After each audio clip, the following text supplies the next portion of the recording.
We have already studied about the fundamentals of quantum mechanics, and we have seen that quantum mechanics is basically a theoretical science of microscopic matter, and it operates through time independent Schrodinger equation for conservative systems. We have also seen that whenever we have to do a quantum mechanical study of any system, there are four steps which one has to follow. And these four steps are writing Schrodinger equation, defining boundary conditions, solving Schrodinger equation, and lastly, extracting information out of the wave function. So, in this module today, we will discuss the application of time independent Schrodinger equation to a simplest case, and the simplest case is particle in a one-dimensional box. Now, why do we study this system? Because particle in a one-dimensional box is a very simple case of translational motion of the particle. A single particle can have only translational energy. Therefore, it will be a model for translational energy. Now, how to start it?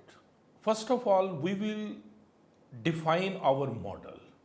We are assuming that the particle is of mass m and it is moving in a one-dimensional box, and that dimension is along x direction.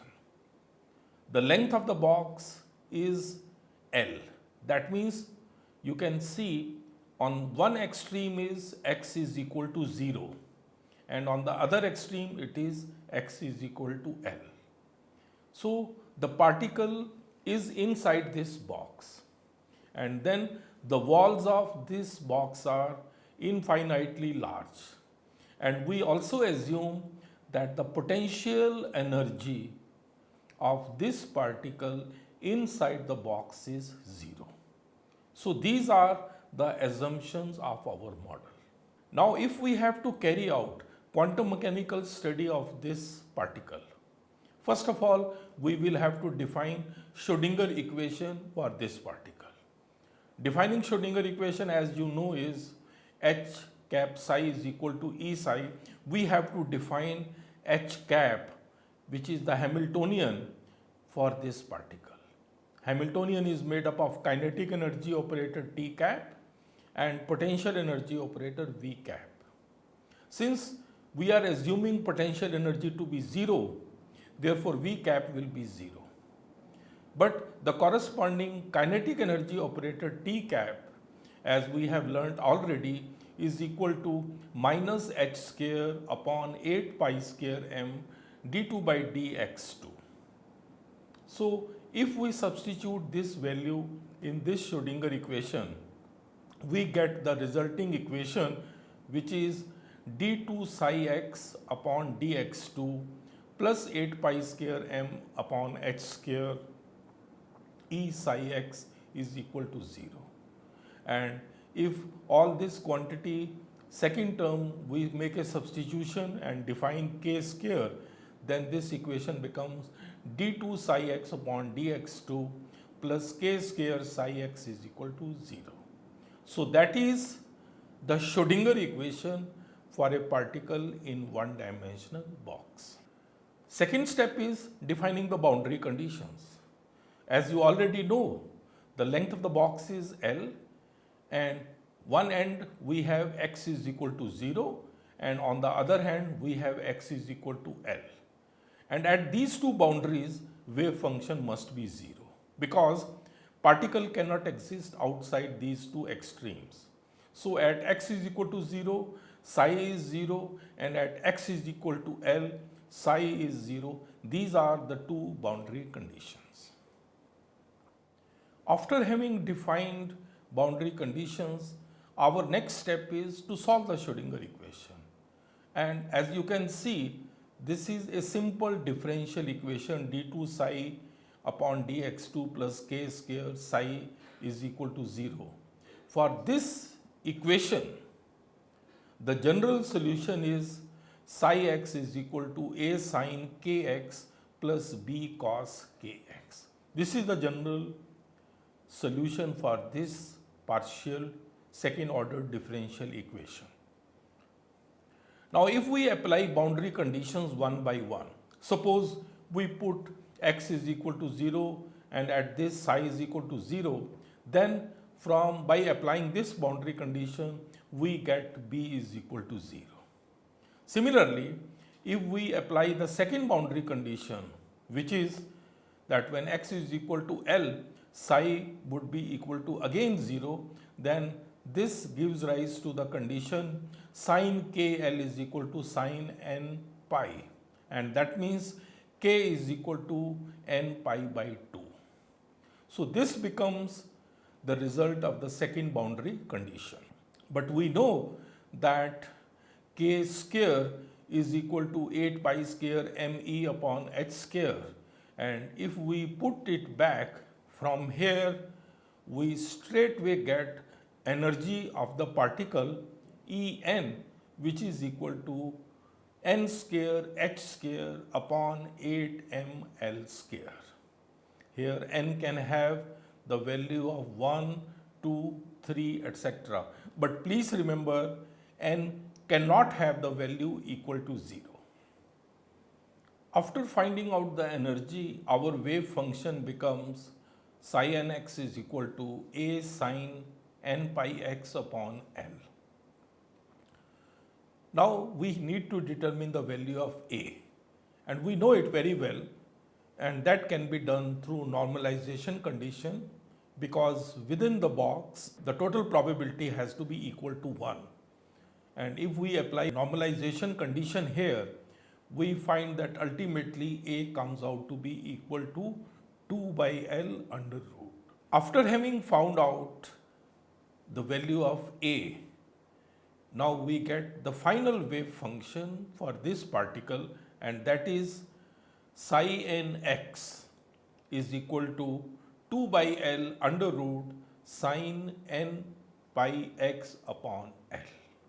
You can see here the wave function will vary with the value of n, and it will also vary with the value of x. These two are very important things. Since we have found that for this particle, the total energy, which is the translational energy, is given by h square upon 8ml square, we can see here these are the corresponding energy levels. The ground state will be one which will correspond to n is equal to 1, then next state will be n is equal to 2. So in this way we can get the various energy levels. Please remember that n is equal to 0 is not allowed, because if n would be 0, then the translational energy of the particle will be 0, and that's not possible, because particle is confined in a box, and if its energy or if its kinetic energy is 0, then it will violate Heisenberg uncertainty principle. Since we have also found out the corresponding wave function, here we can also show how the wave functions will vary. We have already learned earlier that wave function is probability amplitude, and the wave function square or wave function into wave function complex conjugate, which has to be a real quantity, is the probability density. So in this figure we have the plots of the wave function as well as plots of the probability density. You can see in the left hand side for the ground state how the wave function looks. Then for n is equal to 2, there is one node in the middle of the box, and in n is equal to 3, there are two nodes. But when we plot the corresponding probability density, which is the square of this wave function, these all become positive, and that is represented on the right hand side.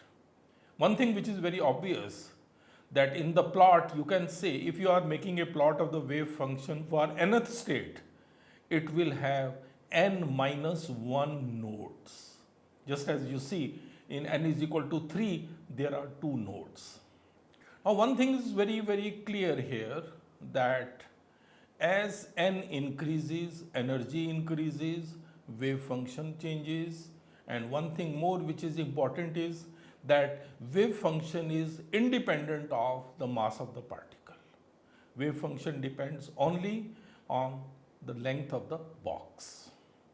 In this figure, you can see that as the value of n increases, the probability density distribution becomes more and more uniform. You can see that at very high values of n, there will be many maxima. So that means for n being very, very large, the distribution or probability distribution of the particle inside the box will become more or less uniform. This is very, very important. One must also remember that these wave functions which we have found out from the solution of the Schrodinger equations, these form an orthonormal set. That means each wave function in itself is normalized and each wave function is orthogonal to every other wave function. So this is very, very important point. This we denote in the form of integral. You can see integral psi m star psi n d tau is delta mn. Delta mn would be 1 if m is equal to n. This is the normalization condition. And if m is not equal to n, this would be equal to 0. So these wave functions form an orthonormal set. Sometimes one asks, what are the units of the wave functions? Since the wave function is given by the expression 2 by L under root sine n pi x upon L. Now, sine has no unit. So, the units would be only of 2 by L under root, that is L minus half. That would be the corresponding units of the length. That means distance square root 1 upon reciprocal minus of that. So now you see that we have studied the particle in a one-dimensional box problem. We have got the wave function, we have got the energy, we find that the energy is quantized, we find that the wave function, how it looks, how it is represented, and how does the corresponding probability density distribution looks. After having done this, one may ask a question that what would happen if the particle is moving instead of one-dimensional box in a two-dimensional box or a three-dimensional box. That's quite common. So how will quantum mechanical treatment treat such a problem? So now we will take the case of a particle in a three-dimensional box. Here we have the particle of mass m again in the box, but it is three-dimensional along x, along y, along z. Along x direction, its length is a. Along y direction, its length is b. And along z direction, its length is c. For such a particle, therefore, the boundary conditions become very obvious. Along x, it will become x is equal to 0 to a. Along y axis, it will become y is equal to 0 to b. And for z axis, it will become z is equal to 0 to c. After having defined this, how will the Schrodinger equation look like in this case? Since the particle is moving in space in three dimensions, therefore, kinetic energy term or Hamiltonian will also have contributions from other two dimensions as well. Therefore, here the Schrodinger equation will become minus h square upon 8 pi square m del 2 by del x square plus del 2 by del y square plus del 2 by del z square. Potential energy is of course assumed to be 0 and that becomes equal to E psi. The total wave function for such a particle can be represented as the product of three wave functions, one along x direction, one along y direction and one along z direction. That means the total wave function is the product of these three wave functions. There is a justification for doing that because these components or these motions are independent of each other. And as you know that probability or wave function is ultimately through its square related to the probabilities, and probabilities of three independent events can be taken to be the product of the probability of each of these events. So there is a justification for taking this product. So wave functions will become multiplicative, but the corresponding energy, that means the total energy of a particle in a three-dimensional box, will be Ex plus Ey plus Ez. That means the total energy is additive, whereas wave function is multiplicative. If we substitute this in the Schrodinger equation, we get this expression. Now, if we simplify it further, as you can see here, we get three independent equations. One which is a function of x, another equation which is a function of y, and the third which is a function of z. So getting these three equations is very easy. So if these equations are quite independent and we have boundary conditions for each of these equations, then simplification and solution of these equations will give us both wave function for that dimension and the corresponding energy. You can see here that we get xx, that is the wave function along x direction, equals to 2 by a under root sine n x pi x upon a. It is similar to what we did earlier. Only thing is that here length of the box is replaced by a, and the corresponding energy is nx square upon into x square upon 8ma square. And similarly, we have the wave function for y and z dimensions, as you can see here, and the corresponding energies. So after having done this, one can find out the total energy as well as the total wave function for a particle in a three-dimensional box. Total energy, as you can see here, is E is equal to h square upon 8m, and in the parentheses we have nx square upon a square plus ny square upon b square plus nz square upon c square. So this gives us the total energy. And the total wave function psi, which is a function of three coordinates x, y, z, that if we multiply these three, it will be 2 by a under root sine nx pi x upon a. Then 2 by b under root sine ny pi y upon b. And then 2 upon c under root sine nz pi z upon c. So that's basically what we get. The wave function is further simplified if we assume the box to be a cube.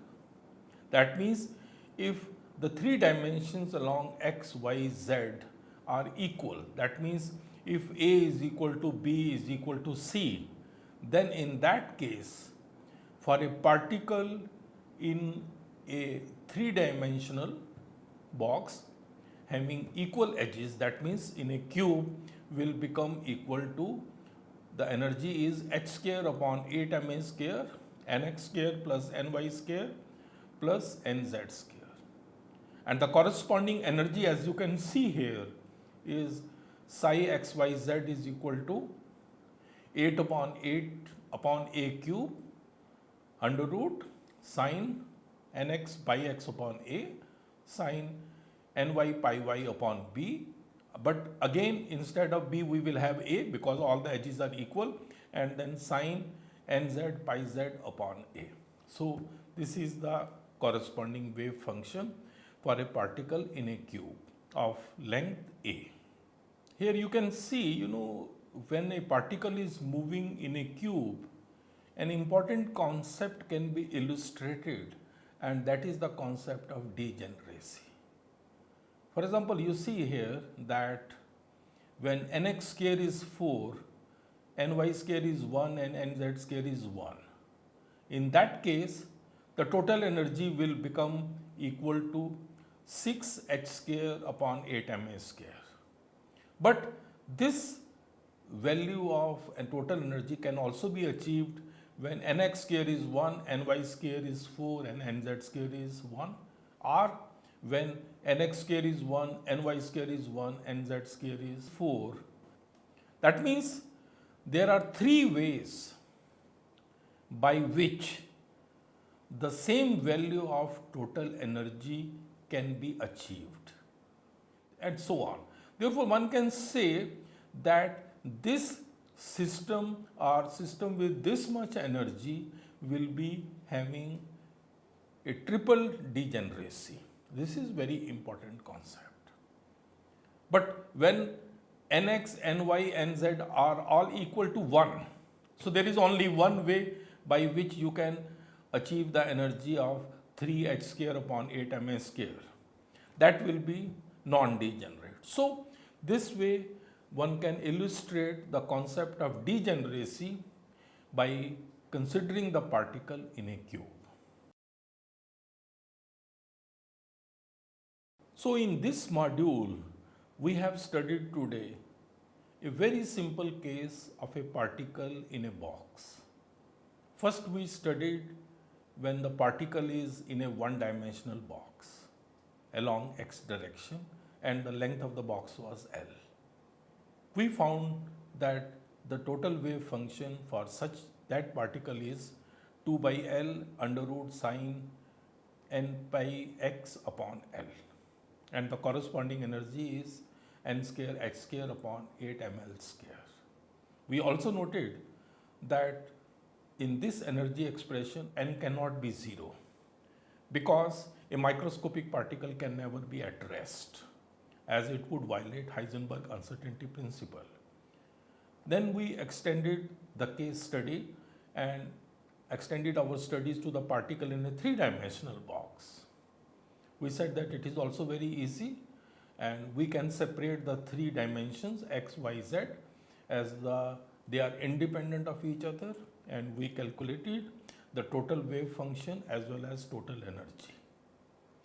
And lastly, if the three dimensions of a three-dimensional box are equal, that means if it is a cube, then the energy expression changes because A, B, C would be equal. That is what we considered, and the corresponding wave function will also get simplified.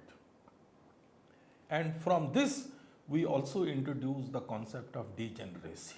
That means different states which can have the same energy. So all this is very, very important in order to understand the concept of translational energy.